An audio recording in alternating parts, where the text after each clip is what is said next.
Bonjour à ceux et à celles que nous n'avons pas eu l'occasion de voir ce matin. Soyez les bienvenus et que, ensemble, nous puissions être en bénédiction les uns pour les autres. On va ouvrir la parole du Seigneur dans l'évangile de Jean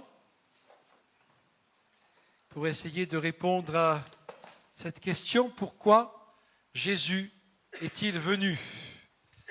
Évangile de Jean, chapitre 1, à partir du verset 6.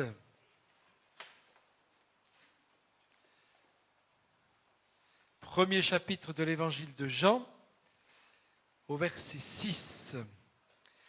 Il y eut un homme envoyé de Dieu, son nom était Jean. Il vint pour servir de témoin, pour rendre témoignage à la lumière, afin que tous croient par lui. Il n'était pas la lumière, mais il parut pour rendre témoignage à la lumière. Cette lumière était la véritable lumière qui, en venant dans le monde, éclaire tout homme. Elle était dans le monde, et le monde a été fait par elle, et le monde ne l'a point connue. Elle est venue chez les siens, et les siens ne l'ont point reçue. Mais à tous ceux qui l'ont reçue, à ceux qui croient en son nom, elle a donné le pouvoir de devenir enfants de Dieu, lesquels sont nés non du sang, ni de la volonté de la chair, ni de la volonté de l'homme, mais de Dieu. Et la parole a été faite chair, et elle a habité parmi nous pleine de grâce et de vérité. Et nous avons contemplé sa gloire, une gloire comme la gloire du Fils unique venu du Père. Jean lui a rendu témoignage et s'est écrié: c'est celui dont j'ai dit, celui qui vient après moi m'a précédé, car il était avant moi. Et nous avons tous reçu de sa plénitude, et grâce pour grâce, car la loi a été donnée par Moïse, la grâce et la vérité sont venues par Jésus-Christ. Personne n'a jamais vu Dieu. Le Fils unique qui est dans le sein du Père, c'est celui qui l'a fait connaître. Voici le témoignage de Jean lorsque les Juifs envoyèrent de Jérusalem des sacrificateurs et des Lévites pour lui demander: « Toi, qui es-tu » Il déclara, et ne le nia point, il déclara qu'il n'était pas le Christ. Et ils lui demandèrent: « Quoi donc? Es-tu Élie » Et il dit: « Je ne le suis point. » « Es-tu le prophète » Et il répondit: « Non. » Et ils lui dirent alors: « Qui es-tu » afin que nous donnions une réponse à ceux qui nous ont envoyés. « Que dis-tu de toi-même » ? Moi, dit-il, je suis la voix de celui qui crie dans le désert: aplanissez le chemin du Seigneur, comme a dit Ésaïe le prophète. Ceux qui avaient été envoyés étaient des pharisiens. Ils lui firent encore cette question: pourquoi donc baptises-tu si tu n'es pas le Christ, ni Élie, ni le prophète?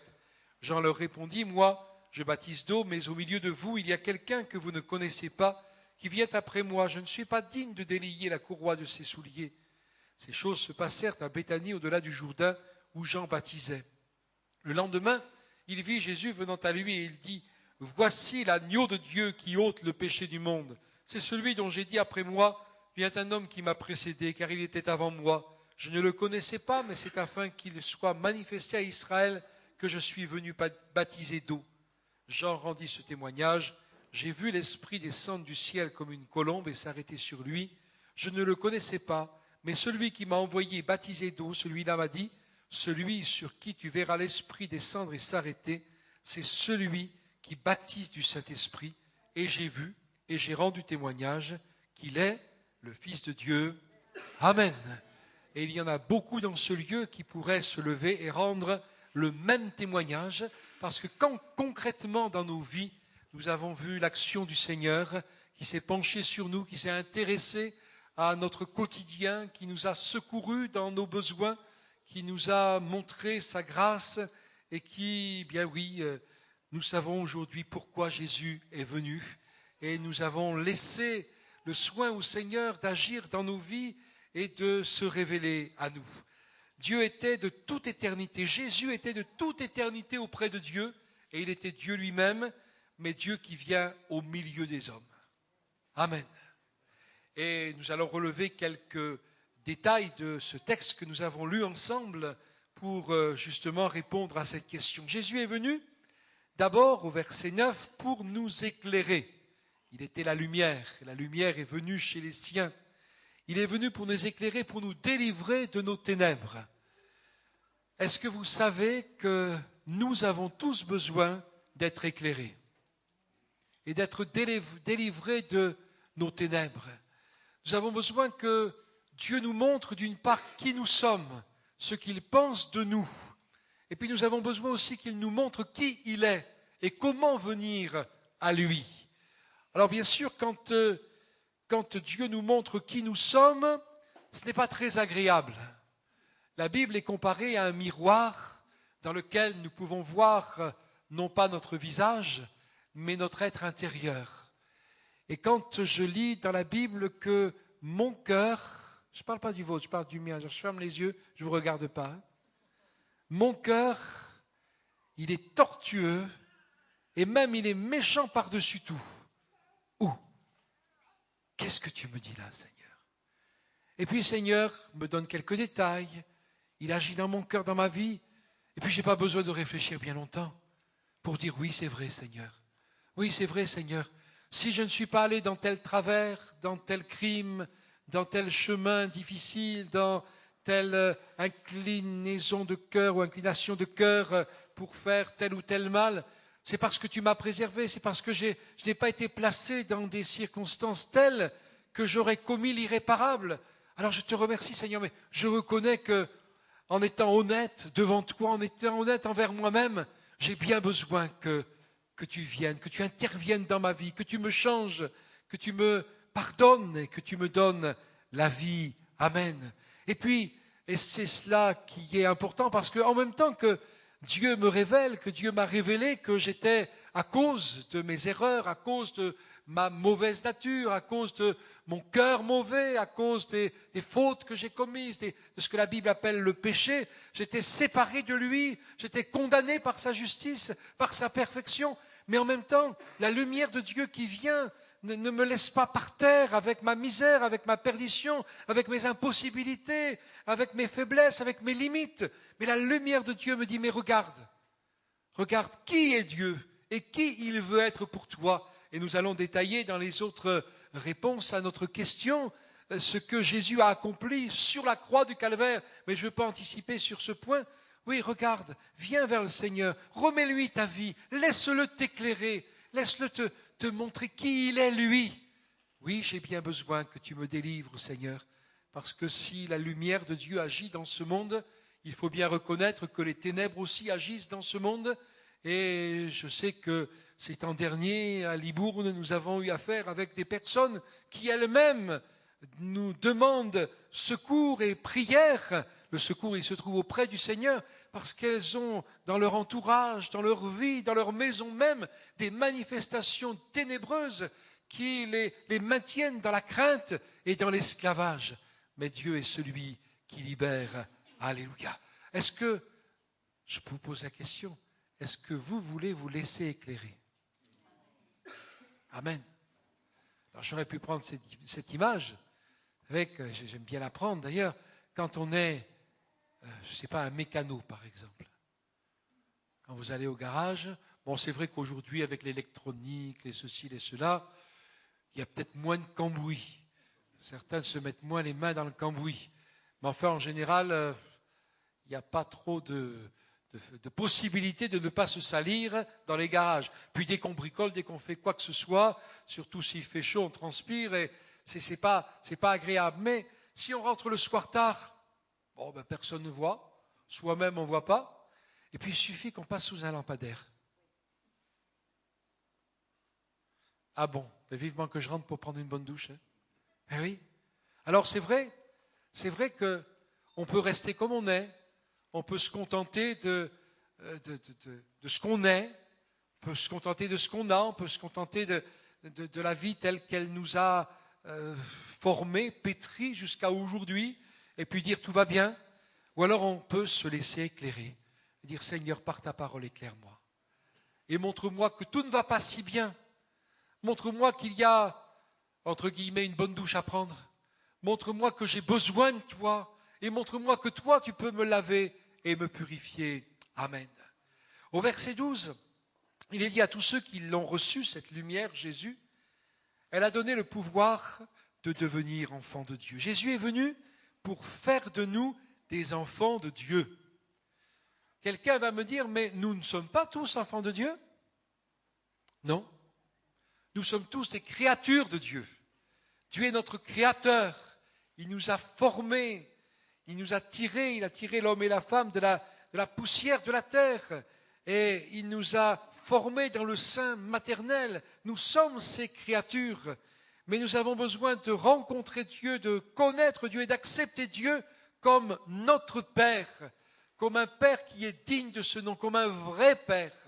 Et je peux vous dire que Dieu est un vrai Père, qui non seulement a la volonté d'agir comme tel, mais qui en a la pleine capacité parce qu'il est parfait. Un collègue nous expliquait que à une jeune fille qui s'approchait de Dieu, il a dit « Mais Dieu veut être ton père ». Et elle lui a dit « Alors j'en veux pas ». Parce qu'elle avait connu un père qui n'était pas un vrai père. Et l'image qu'elle avait d'un père, eh bien, ce n'était pas une belle image. Donc elle ne voulait pas de Dieu. Mais quelles que soient les choses que l'on a connues, quel que soit le chemin qui a été le nôtre, quelles que soient les blessures, quelle que soit l'image qu'on se fait d'un père ou d'une mère ou d'une famille, Dieu, lui, est parfait. Et il veut être pour chacun d'entre nous un vrai père. Il veut faire de nous ses enfants aux besoins desquels il pourvoit, ses enfants qu'il aime et pour lesquels, par amour, il fait tout, il met tout en œuvre. Ce Père parfait qui est capable de protéger et qui, en Jésus, s'est donné pour que ses enfants ne soient retirés du danger, soient préservés et arrachés du danger de la mort éternelle, de la séparation éternelle d'avec lui. Ce Père qui s'est dépouillé lui-même en Jésus pour venir nous sauver. Jésus est venu pour faire de nous des enfants de Dieu. Des enfants qui, connaissant ce Père, vont s'approcher de lui simplement, librement, sans crainte, avec respect. Parce que Dieu, oui, je le répète, il est un vrai Père. Alors j'aime bien poser des questions. Hein. Donc, êtes-vous enfant de Dieu? Pouvez-vous appeler Dieu votre Père? Peut-être que certains ont récité ce modèle de prière que Jésus a donné, notre Père. Mais si on s'arrête sur chaque aspect de cette prière, ce modèle de prière, est-ce que nous pouvons le faire notre Père? Est-ce que je peux dire mon Père? Mon Père. Et quelqu'un faisait remarquer que quand Jésus est mort sur la croix du Calvaire, il a dit « Mon Dieu, pourquoi m'as-tu abandonné ?» Et il a appelé son Père « Mon Dieu » pour que moi je puisse appeler Dieu « Mon Père ». Amen. Amen. Ensuite, au verset 16, Jésus est venu pour nous communiquer la grâce de Dieu. Il est venu nous apporter la grâce de Dieu. Nous avons tous reçu de sa plénitude et grâce pour grâce, grâce sur grâce. Je ne sais pas à combien de questions j'en suis, mais 3, d'accord. Non, je ne parle pas du point. Hein. Je parle des questions que je pose directement. Est-ce que vous savez que vous avez besoin de la grâce de Dieu? Nous en avons besoin.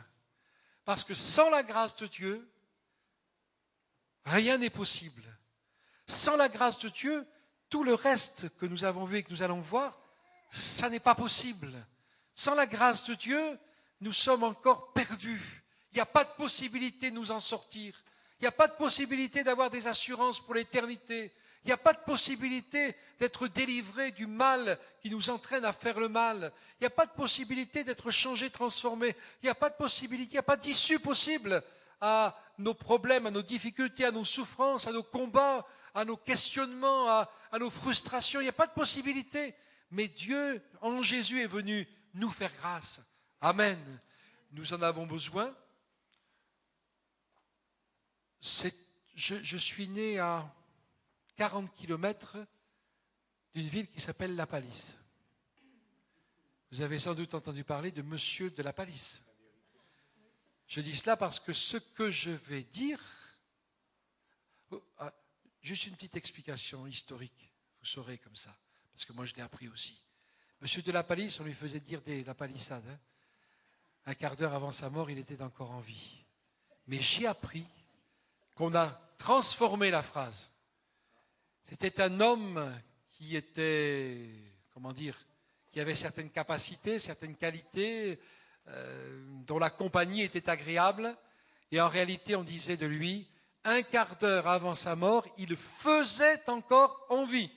On l'enviait encore. Alors on a transformé, un quart d'heure avant sa mort, il était encore en vie. Alors, oui, je vais vous dire une lapalissade. La grâce de Dieu, nous ne la méritons pas.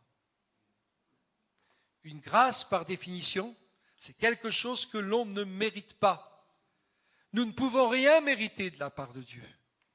Nous sommes... Vous savez, il y en a qui voudraient présenter devant Dieu un genre de balance. D'un côté, les bonnes actions, d'un côté les mauvaises actions, de l'autre côté les bonnes. Et selon de quel côté penche la balance, alors ça va, tout va bien devant Dieu, ou alors on a des difficultés, il faut rajouter du poids sur l'autre plateau de la balance. Mais ce n'est pas comme ça que ça marche avec Dieu. Pourquoi ? Bien parce que les bonnes actions que nous avons pu faire, le bien que nous avons pu faire, le bien que nous avons pu faire aux autres, c'est normal. Nous avons été créés pour cela. Donc quelque chose qui est normal ne peut pas compenser quelque chose qui n'est pas normal. Ça va ? La digestion n'est pas trop difficile ? Vous suivez ?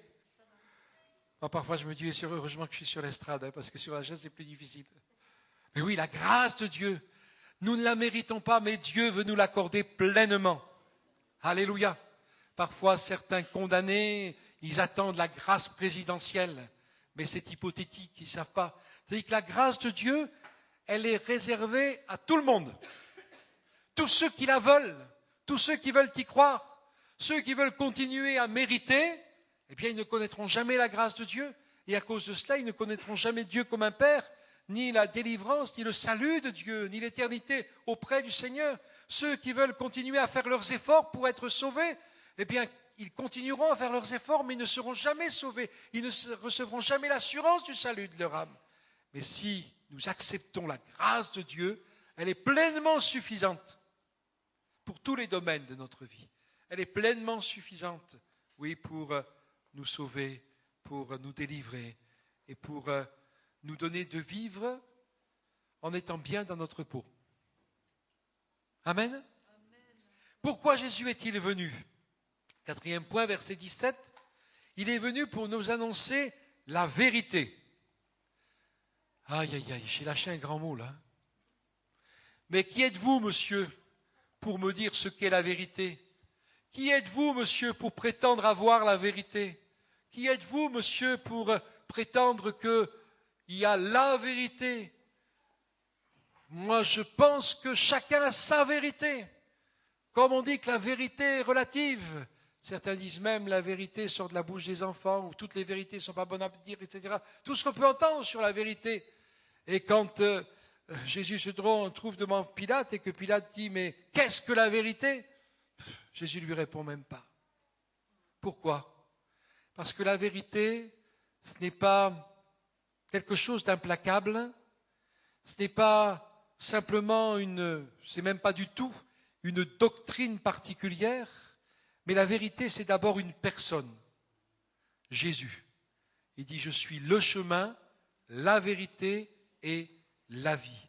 Et en plus, nous avons besoin d'entendre cette vérité parce que Jésus dit à son Père « Sanctifie-les par la vérité, ta parole, et par ta vérité, ta parole est la vérité. » Et puis il dit « Vous connaîtrez la vérité et la vérité vous rendra libre. » Mais moi, je suis libre. Je n'ai pas besoin de Dieu. Je n'ai pas besoin de maître, alors je suis libre. Bien, rien que le fait de dire cela montre que l'on n'est pas libre. Et Jésus dit, d'autres maîtres ont régné sur vous, des maîtres implacables qui vous obligeaient à faire ce que vous ne vouliez pas faire et qui vous empêchaient de faire ce que vous auriez voulu faire. Mais Jésus dit, moi, le bon berger, je suis venu afin que mes brebis aient la vie et qu'elle l'ait avec abondance. Alléluia. Donc la vérité, ce n'est pas quelque chose de sec, c'est pas quelque chose, c'est écrit, c'est comme ça, c'est pas autrement. Oui, la parole de Dieu est la vérité, et ce qui est écrit, on n'a pas à y revenir, comme nous le disions ce matin, mais la vérité de Dieu, c'est une vérité qui fait du bien. C'est une vérité qui ne nous écrase pas. C'est une vérité qui, même qui ne s'impose pas, parce que Dieu nous laisse toujours libres de croire ou de ne pas croire, d'accepter ou de refuser, de nous soumettre, de nous rebeller. Il nous laissera toujours libres. Mais si nous acceptons la vérité, la personne de Jésus dans nos vies, alors oui, il nous rend vraiment libres. Il nous rend réellement libres. Il nous libère de tout ce qui nous a tenus esclaves dans les chaînes jusqu'à aujourd'hui, pour nous annoncer la vérité et pour nous libérer par cette même vérité. Amen. Il est venu, je suis allé dans l'ordre chronologique du texte, mais on aurait pu inverser les points, mais le 5e point, c'est au verset 18.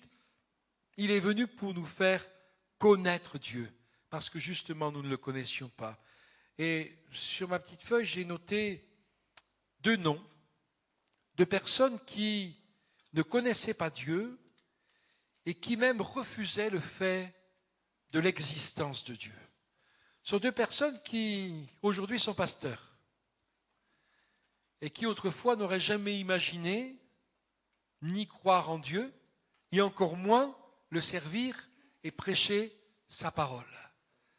Premier, je vais vous les citer parce qu'ils rendent volontiers témoignage et vous les connaissez peut-être pour certains.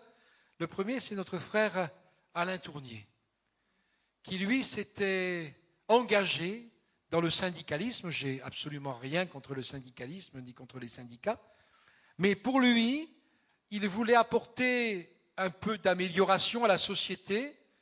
Il voulait défendre ses semblables au travers de l'action syndicale. Et pour lui, les croyants, ils avaient leur folklore, qu'ils avaient le droit de pratiquer, leurs croyances, mais pour lui, ça ne l'intéressait pas. Jusqu'au jour où, se trouvant seul, sa femme étant en déplacement, il a retrouvé dans un placard une Bible qu'on lui avait offerte 8 années auparavant. Et puis il a ouvert cette Bible, comme cela, machinalement, sans chercher un texte particulier, puisque de toute façon il ne la connaissait pas. Et puis il a lu cette phrase, ce verset biblique, « Ne savez-vous point que votre corps est le temple du Saint-Esprit et que vous ne vous appartenez point à vous-même » Personnellement, ce n'est pas le texte d'emblée que je citerai à quelqu'un qui ne connaît pas le Seigneur. Mais lui, ça l'a arrêté net. Et c'est la parole qu'il avait besoin d'entendre, lui qui ne croyait même pas en l'existence de Dieu. Il était en train de fumer une cigarette,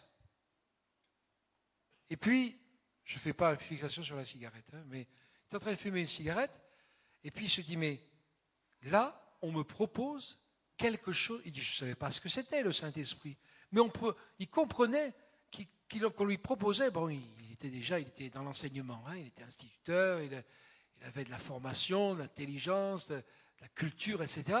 Mais il dit, j'ai réalisé là que quelque chose de sain, de pur m'était proposé et que c'était à l'opposé de ma vie, de ce que je vivais.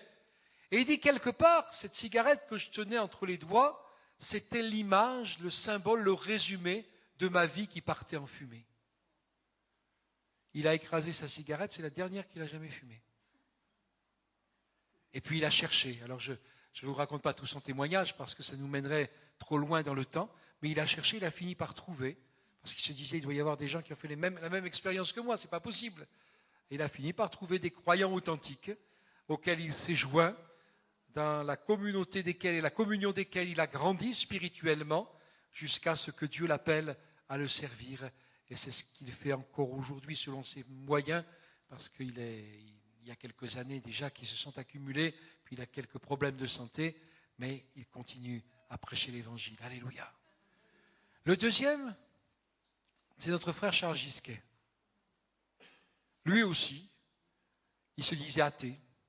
Il était d'une famille qui était plus à l'extrême, enfin, de mon côté par là, de votre côté par là, et qui ne voulait pas croire en Dieu non plus. Et puis, leur premier enfant est né, et au bout de quelques semaines, je crois, ils se sont rendus compte que le bébé était aveugle. Et la maman, désespérée par cette situation, un jour avait décidé d'aller avec son bébé se jeter dans le canal, parce qu'elle ne pouvait pas supporter la situation. Elle allait mettre son projet à exécution, et elle se dirigeait vers la porte, lorsque quelqu'un a frappé à la porte.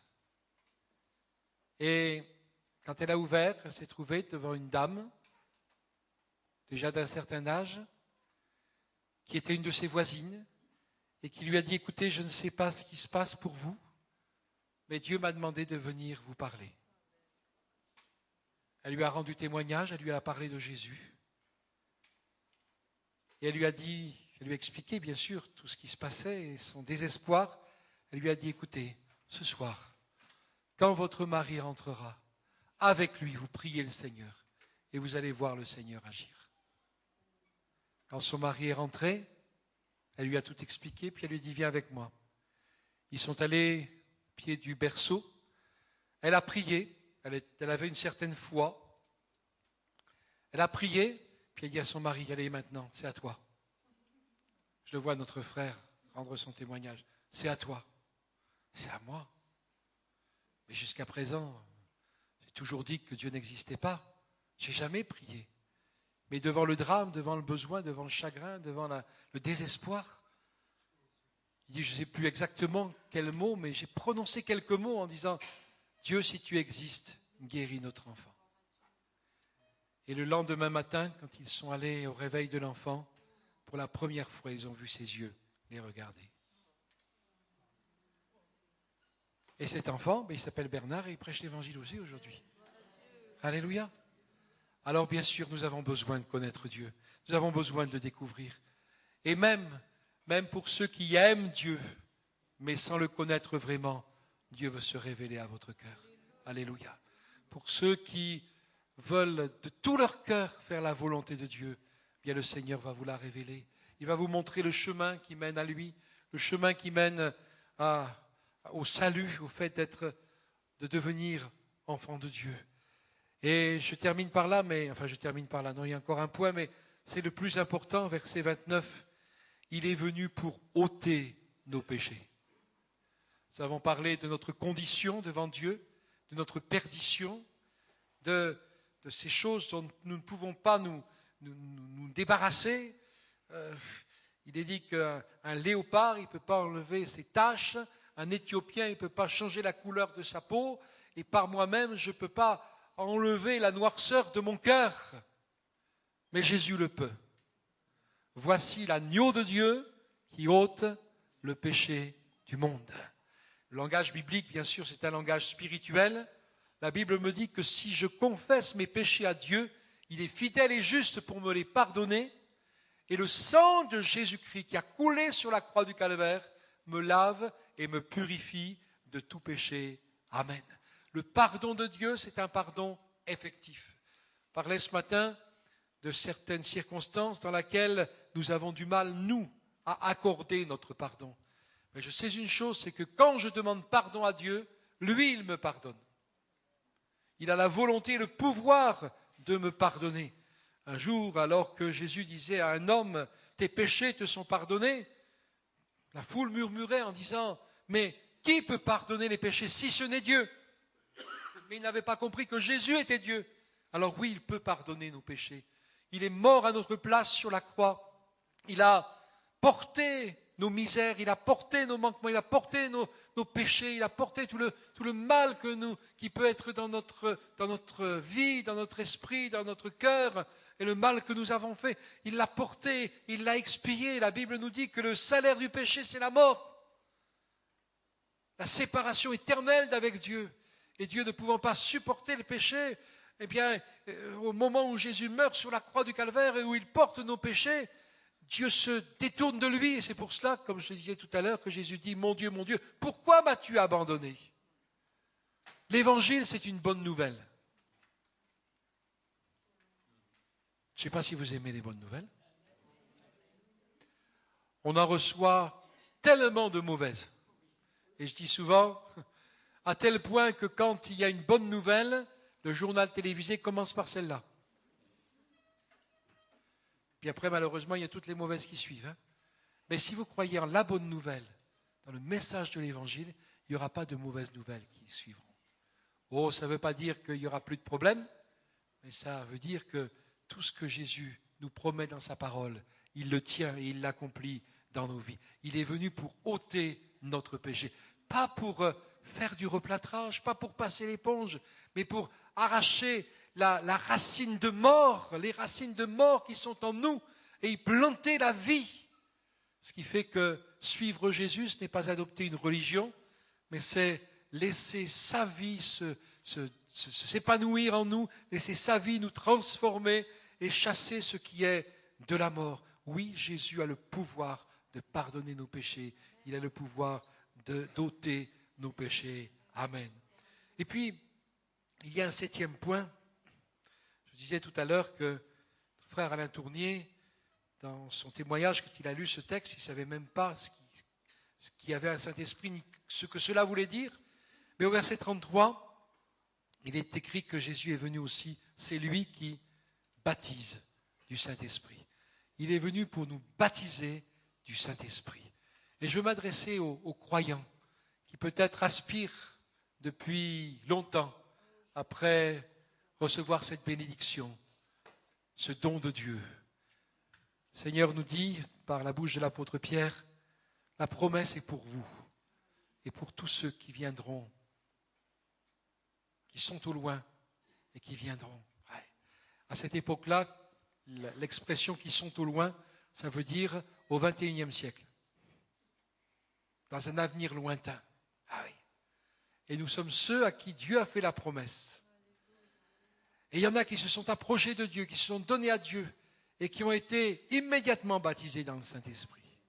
Parce que lorsque notre cœur est ouvert devant Dieu, lorsque notre cœur reçoit Jésus, en quelque sorte, il nous inonde de lui-même, il nous inonde de sa personne, il nous inonde de son Saint-Esprit, afin que nous sachions que nous ne croyons pas en vain, que nous sachions que notre démarche est agréable à Dieu, que nous sachions que, en croyant dans le sacrifice de Jésus à la croix du Calvaire, nous sommes vraiment pardonnés de nos péchés, nous sommes vraiment sauvés, délivrés de la mort éternelle, nous sommes vraiment réconciliés avec notre Créateur, nous sommes vraiment dans sa vie, nous sommes vraiment devenus enfants de Dieu, sa lumière nous guide et nous éclaire chaque jour, sa grâce nous accompagne aussi chaque jour, et plus nous marchons sur le chemin du Seigneur, plus nous apprenons à connaître Dieu, à apprécier le fait de vivre avec lui, de vivre de lui, de le laisser agir dans nos vies. Et ça, comme je le disais ce matin aussi, ça ne nous conduit certainement pas au fanatisme, mais au véritable équilibre. Alléluia. Voilà quelques points qui répondent un petit peu à notre question initiale, pourquoi Jésus est-il venu? Et peut-être qu'en résumé, je pourrais dire une dernière chose, Jésus est venu pour toi. Jésus est venu pour toi. Ces choses-là, c'est pour chacun d'entre nous personnellement que Jésus est venu les accomplir. Est-ce que vous voudriez que nous inclinions nos fronts, que nous fermions nos yeux, que nous pensions à cette parole que nous avons partagée très simplement? Et s'il y avait quelqu'un dans ce lieu qui a besoin encore de connaître le Seigneur de cette manière-là, eh bien, adressez-lui votre prière, même secrète, votre prière de cœur. Seigneur, j'ai besoin de toi. Seigneur, aie pitié de moi. Seigneur, prends soin de ma vie. Seigneur, révèle-toi encore à mon cœur. Seigneur, aide-moi à croire. Seigneur, aide-moi à sortir de mes ornières. Seigneur, prends ma main, s'il te plaît, et conduis-moi sur le chemin de la vie, sur le chemin du pardon, sur le chemin du salut. Seigneur, merci pour ces moments qui nous rassemblent autour de toi. Merci parce que Celui qui est important dans ce lieu, c'est toi. Merci parce que tu n'as rien oublié lorsque tu as donné ta vie sur la croix. Merci parce que tu as pensé à chacun d'entre nous et au moindre détail de nos vies.